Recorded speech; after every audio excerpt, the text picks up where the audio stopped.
They lied again. That's the focus of tonight's angle. Now, he's been out of office for almost 8 months now, but every now and again, Joe Biden wanders out into public view. God bless you, President. Well, the whole family, yeah, exactly. Double cone. He's double cone. Hey, listen, once in a blue moon. And that ice cream moment only reminds us that his entire presidency was built on lies, including the one that was obvious to anyone with eyes and ears. Does the president have the stamina, physically and mentally, do you think, to continue on even after 2024? Oh my gosh, he's the president of the United States. You know, I can't even keep up with it. Our stumbling, mumbling, bumbling former commander-in-chief and the Democrats who enabled his lies, they all put our nation at risk. They destroyed faith in our cherished institutions and upended our economy. Now, from day one, they were dishonest, needlessly extending the COVID emergency. Remember that? With their idiotic masking. Then they were lying about the state of the economy. We've had several months of high inflation that most economists, including me, believe will be transitory. Transitory? Well, the lies were brazen, even when we saw the truth with our own eyes.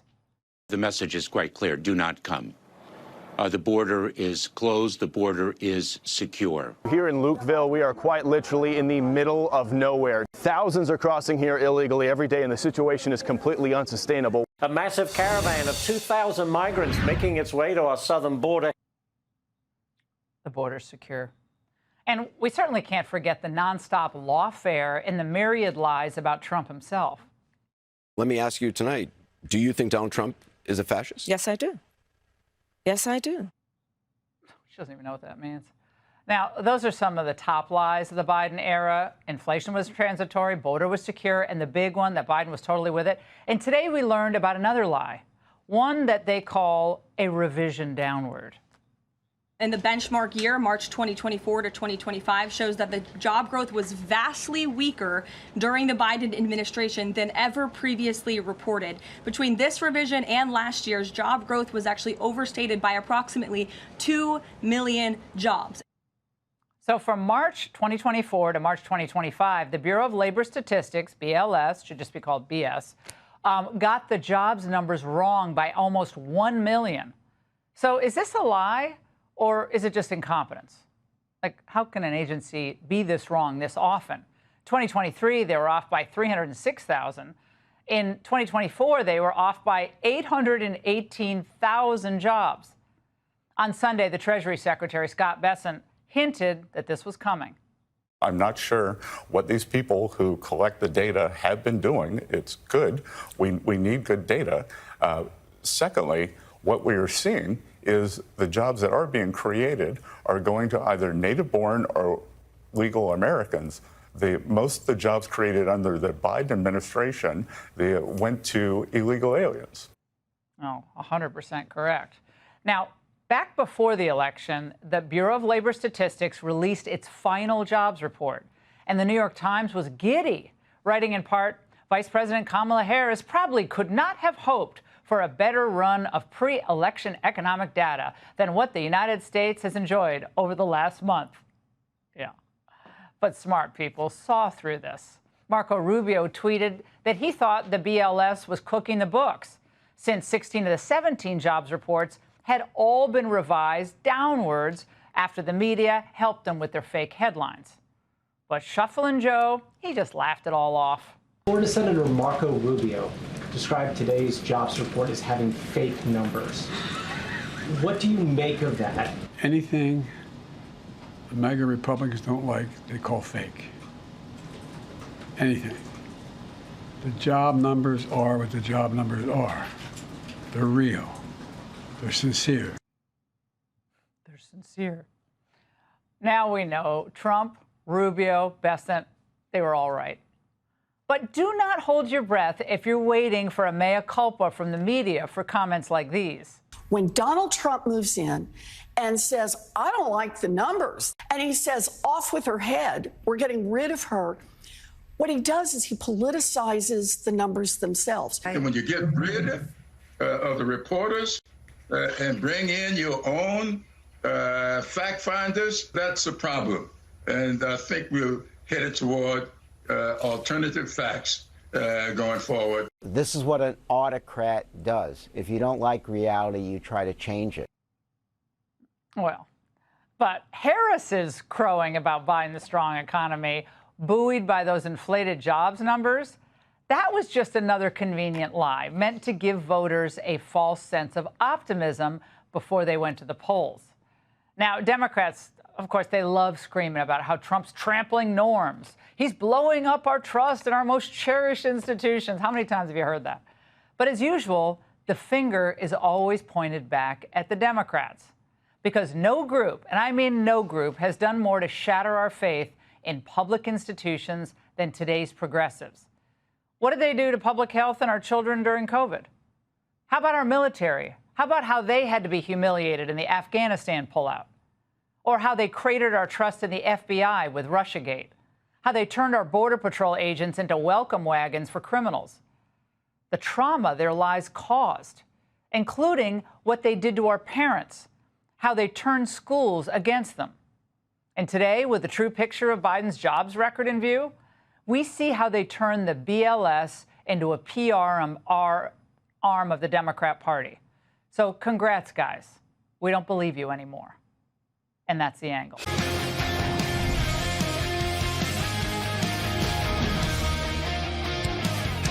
Democrats are running a national catch and release business. They've set up shop in every major city, from New York to Seattle. The business model, they stop criminals from going to prison so they can spit them back onto the streets.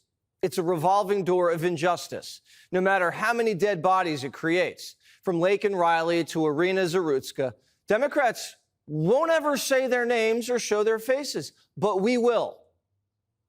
For far too long, Americans have been forced to put up with Democrat-run cities that set loose savage, bloodthirsty criminals to prey on innocent people. In Charlotte, North Carolina, we saw the results of these policies when a 23-year-old woman who came here from Ukraine met her bloody end on a public train. A beautiful young girl that never had problems in life,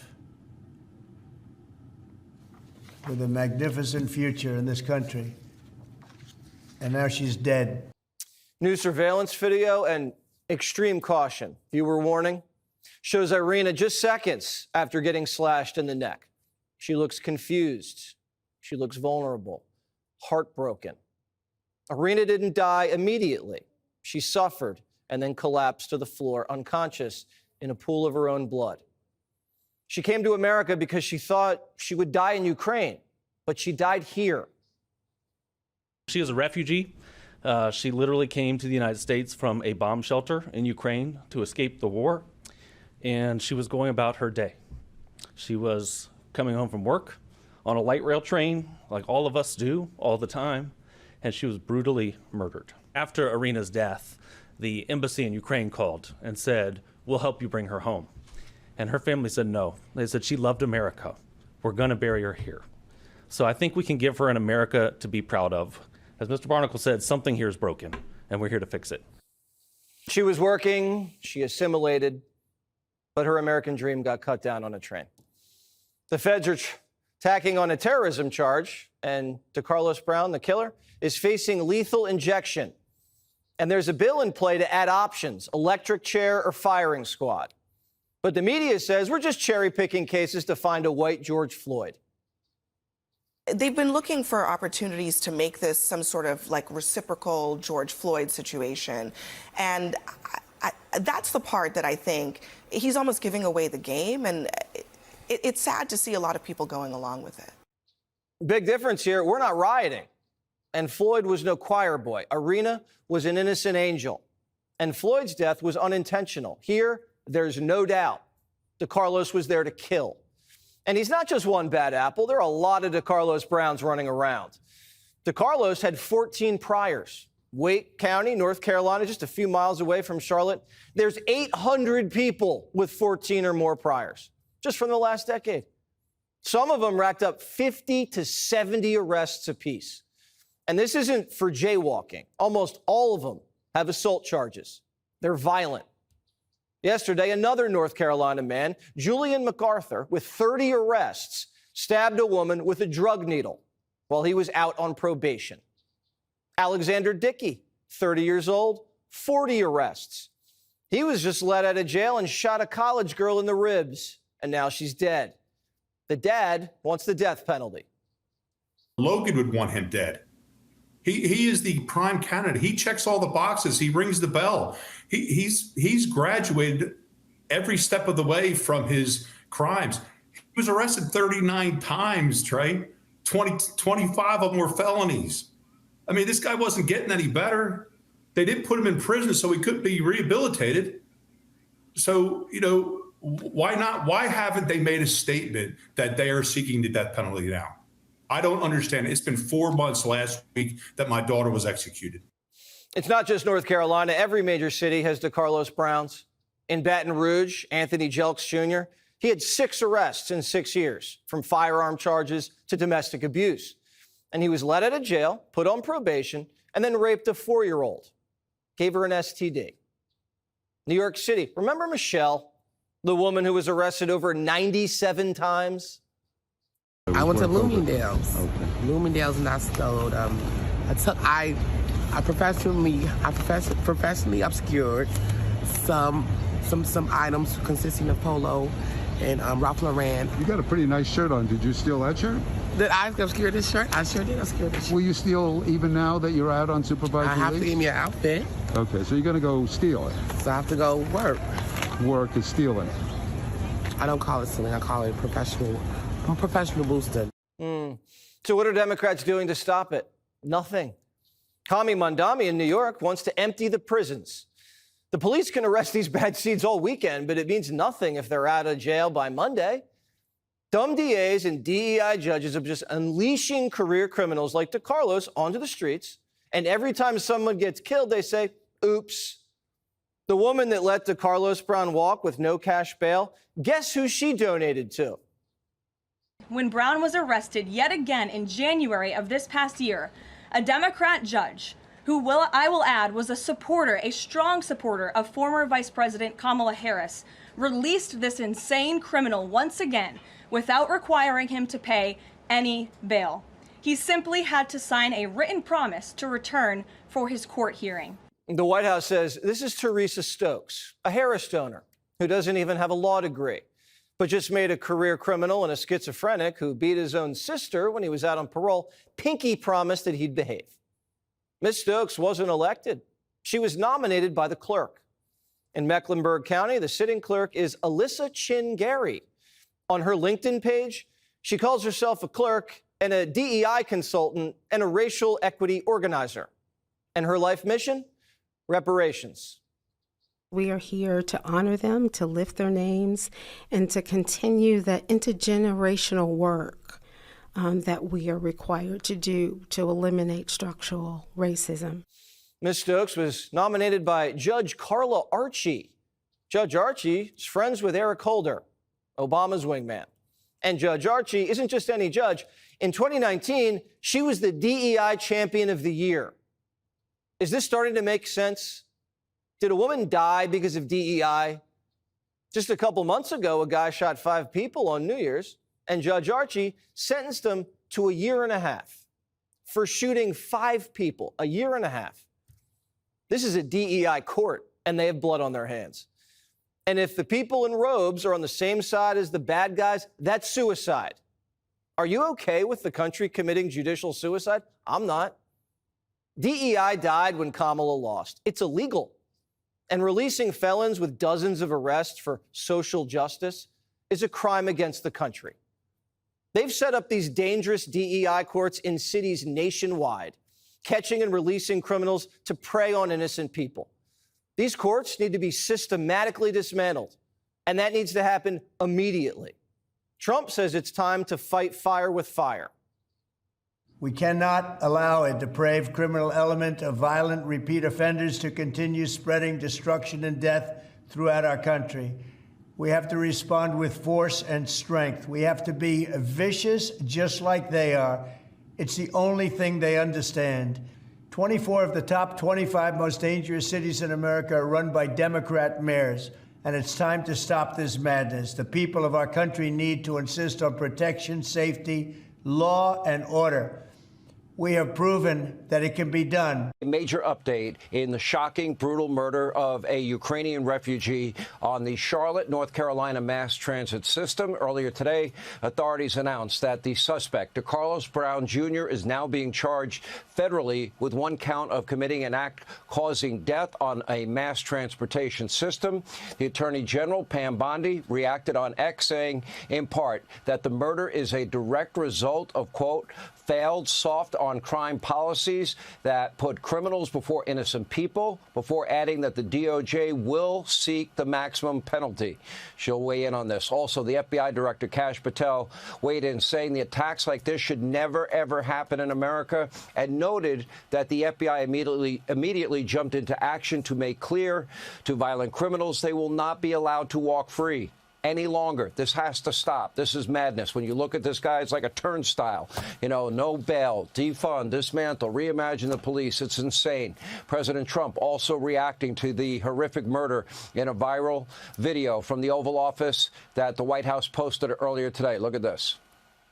For far too long, Americans have been forced to put up with Democrat-run cities that set loose savage, bloodthirsty criminals to prey on innocent people. Really very, very innocent people. In every place, they control radical left judges, politicians, and activists, and they've adopted a policy of catch and release for thugs and killers. In Charlotte, North Carolina, we saw the results of these policies when a 23-year-old woman who came here from Ukraine met her bloody end on a public train. And here's a picture of it. This is the picture of it. And this is a picture of the woman, a beautiful young girl that never had problems in life, with a magnificent future in this country. And now she's dead. She was slaughtered by a deranged monster who was roaming free after 14 prior arrests. We cannot allow a depraved criminal element of violent repeat offenders to continue spreading destruction and death throughout our country. 14 prior arrests. Today, federal charges came as new footage of the attack and its aftermath was now made public, showing the 23-year-old Ukrainian refugee, Irina, minding her own business, just looking at her phone. And now, by the way, a viewer warning, the next video is disturbing because another video now made public shows the victim immediately, this is hard to look at, immediately after she was stabbed, absolutely terrified, and puts her face in her hands, covering her mouth. Moments later, she collapses to the floor. She dies. We also now have new video of the suspect after he repeatedly stabbed the victim, walking through the train, dripping blood all over the floor. And tonight, the big question is, why was this man with schizophrenia, 14 prior arrests, including for violent offenses like robbery with a dangerous weapon and assault on his own sister. Why was he free to roam the streets? You know, calls for the judge who released him with nothing more than a written promise to appear after his last arrest in January to resign are growing after 10 GOP members of the North Carolina House delegation signed a letter demanding her removal. Despite 14 prior arrests, some for violent offenses, a history of severe mental illness, and a lack of a fixed address, they let him go with no bond only 8 short months ago. And, of course, no bail. What about this guy's record made this judge think that this was a good idea? You know, what gave her that confidence that he wouldn't be a threat? Would the judge be happy if this person had moved in next door to her? This is the idiocy of not just judges, but the entire defund, dismantle, no bail law, reimagine police insanity that the left has now embraced and continues to embrace. This young woman should be alive today. Decisions like this undermine confidence in our judicial system. It exposes entire communities to violent repeat offenders. Now, Charlotte's liberal mayor also rightly facing a backlash for her initial statement on the murder, in which she called for compassion for the alleged murderer, saying that this tragic situation sheds light on the mental illness crisis. Now, while adding that mental health is a disease that needs to be treated with the same compassion as heart disease or cancer. Now, after a major backlash, she did release an updated statement yesterday calling this a tragic failure of the courts and the magistrates. Oh, you think? Did it take the public outcry to get you to that point? At least on this one point, she's finally right. Yeah, the system is failing many Americans spectacularly. In this case, they have failed spectacularly. They failed this innocent young woman with her entire life in front of her. The bigger problem is the left-wing mindset that is fueling all of this and failing all of us. And then to make matters worse, the left-wing media mob, what do you think they did? They jumped all over the opportunity to accuse Republicans of trying to politicize this horrific murder of an innocent girl reading her phone on tape. You know, the hypocrisy from the left is at an all-time high. Take a look. Let's go to fake news CNN. I thought this guy got fired. Humpty Dumpty and Aaron Burnett and what they said. Take a listen. Most murders in the U.S. never become national news. This one's garnered attention for a couple of reasons. Number one, first and foremost, the recent release of that gruesome video. Second, the energy from pro-Trump activists. They picked up on this video from local news and ran with it. And it's being used, as you said, Brianna, as a political symbol, with MAGA media calling for more forceful punishments and more incarceration. I have to say, some of the replies to Musk, some of the comments around this story are baldly racist, stoking fear of African Americans because this man attacked a white woman. And horrific new video of a Ukrainian refugee's murder caught on camera. It is absolutely horrific. Trump is now seizing on this to push his nationwide crackdown. How would they feel if it was their relative, their daughter, their niece, you know, somebody that they cared about in their life? Fake news CNN is just a repulsive cesspool of idiots and, frankly, politically biased fools. Many print headlines, they were just as bad. Take a look at this one from Politico. Quote, Ukrainian refugee killed in North Carolina gets dragged into political messaging war. Or this one from Axios, stabbing video fuels MAGA's crime message. And no list would be complete without the New York Times that said a gruesome murder in North Carolina ignites a firestorm on the right. If you have a heart, conscience, and soul, and you look at that, does it not move you to compassion? Does it not motivate you to want to fix what is going wrong? Whatever happened to the left-wing mantra, lives matter? I guess for them, lives in Chicago, lives in L.A., lives in New York City, and now apparently North Carolina don't matter, because they can't weaponize murder to attack Donald Trump, Republicans, conservatives. And during today's White House press briefing, Press Secretary Caroline Leavitt called out the left-wing media mob for their coverage, or lack thereof, of this horrific murder. Take a look. This monster should have been locked up, and Irina should still be alive. But Democrat politicians, liberal judges, and weak prosecutors would rather virtue signal than lock up criminals and protect their communities. And perhaps most shamefully of all, the majority of the media, many outlets in this room, decided that her murder was not worth reporting on originally because it does not fit a preferred narrative. Many of the journalists in this room spilled plenty of ink trying to smear Daniel Penny for defending a subway car from a deranged lunatic in New York City, but none of those same reporters lift a finger to write stories about an actual murderer. Welcome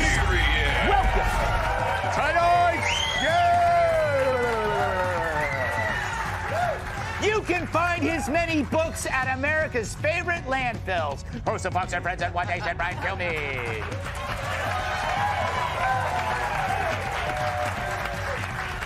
Either he has a dove in his pants or he's happy to see you. Magician and illusionist Chris Angel. I started a GoFundMe page for victims of his act. Comedian and founder of StudioTSC.com, Michael Lofton. And what she lacks in mass, she makes up with sass. New York Times bestselling author and Fox News contributor Kat Duke.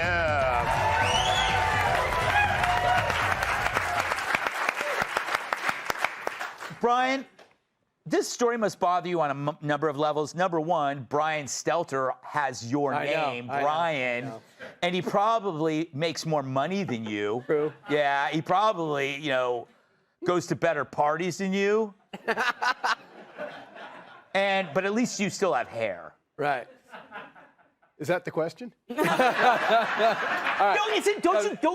when you watch these things, don't you get the sense that the media they've lost the narrative? A couple of things about this. So, you want to write down a punchline. If you see something funny, especially for your show, you want to write down a punchline. To me, I wrote stuff down because there's actually the news story is the comedy. Yeah. The tragic comedy. Elon Musk and Charlie Kirk and other Trump-aligned figures succeeded in making this a symbol of big city crime. Yes, it's a symbol of big city crime, yes. Absolutely. And then when this mayor comes out and says, what do you want me to do?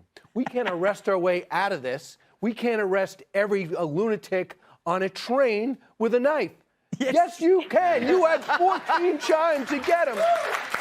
I go, this can't be happening. It's great logic. So I'm just writing down what exactly they said, and that's the sad and tragic punchline. And then on top of that, people point this out. Danny Penny was leading our show. I felt like we were the only network who said Danny Penny is a hero. Now everyone pretty much understands he's a hero. But Danny Penny was vilified on every channel for standing up and stopping a would-be stabbing on a subway. And the guy happened to die, but he was a piece of trash anyway. And he probably saved somebody else's life by taking him out then. Sadly, his name's Jordan Neely. But Danny Penny had his life ruined for 2.5 years. I don't even know if he has another job today. But maybe that is why so few people did anything to help this girl. She bled to death. Yeah, they just looked the other way, Chris. You saw that? I was going to add to what you just said, which is perfect. But I think that society the tides have to change.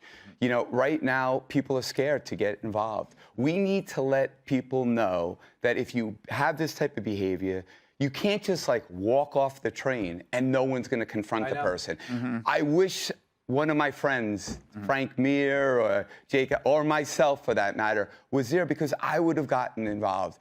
Because when you see something like that, you got to respond as a society and say this is not acceptable behavior. If you don't, then you're going to allow this to continue and to proliferate. And that's what's happening because of the last 4 years. Yeah, you know what the thing is? We have... You can applaud if you like. It's okay.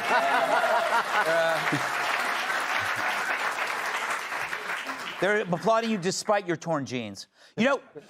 I felt religious. I didn't go to church. I'm a holy jeans. Yes. It is funny. We are living in a time, Michael, where we are kind of expected to accept things. It's like we were going to, whether it was like an open border or just revolving door criminality, or during COVID, we had to accept people telling us how to live. Yeah. Yeah, That went well. Yeah. Right? What's his nuts? Tim Waltz. Hello, Tim Waltz. I set up a hotline. You can rat out your neighbors. Yes. Well, rat out your neighbors. Do they have too many people over for a party? Call them up and let me know. But you know what? That's a great point. Yeah. A hotline to rat on your neighbors, but don't arrest people that kill people. Right? And then if someone does get brutally murdered, don't bring it to the attention of everyone else. Yes. That was I'm with you, these wild headlines. MAGA wants you to be outraged about a murder. Yeah. As opposed to what? Yes. Right? It was absolutely horrifying. And if you're not outraged by this, there's something really wrong with you. This whole story just gets worse and worse. It's like looking at a menu at a vegan restaurant. You know, you're just like, there's got to be something. No, there's no. Broccoli ball, kimchi nuggets, no. It's all horrible. Excellent analogy. It is funny when you listen to the media and also the leaders down there. It's like they're mad when you point out they're not doing their job. It's like if you had a job review and I go, Kat, you didn't show up for the show yesterday. You said you were going. Somebody died. And somebody died. Yes. And you're like, I know, but you don't need to point it out. Yeah, I would say... Don't point out that I wasn't there. Yeah, I would say me not showing up for the show arguably slightly less consequential than these people's jobs in terms of... It was an analogy, But Kat. okay, great job. That's why you're sitting over there. Analogies got me to this place. It's much like a chair. Yes. I'm glad you brought up COVID because I think there's something else about it that is relevant here, which is that With COVID, that was a virus, which is something else that we all should have been together. We did that for maybe like 2 days. Yes. Where we were like, we're in this together before the virus became politicized. Where if somebody said something like, I think it should be legal to go outside and go to the beach. It was like, oh, well, that makes you very, very right wing, and also you killed my grandma. Right. And Yeah. it's like, no, but it turns out that was actually true. So when this hyper politicization of things, where it's like Brian Stelter as a human should be able to look at this and say, this is disgusting, this is sad, this is wrong, and we should take a look at how this could not happen again.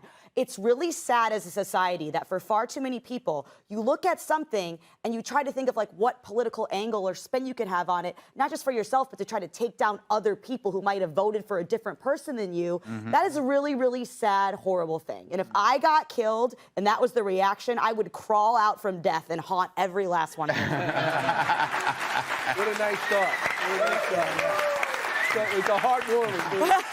If that is indeed possible, I will decapitate you when I kill you. That way you have to carry your... You'd be the first person interviewed, probably. No, but you know what? I'll throw them off the scent by volunteering to lead the search. Right, absolutely. That always works on forensic files. Just don't go near the shed. She never went to the shed. The Gutfeld show had everything, including murder. What's the host's name? Keith Morrison. Keith Morrison. Quick on the buzzer. The Fox Show. I wish I could do him. I got to shut up and do the next segment. Okay. Let's do it. Hey, Sean Hannity here. Hey, click here to subscribe to Fox News YouTube page and catch our hottest interviews and most compelling analysis. You will not get it anywhere else.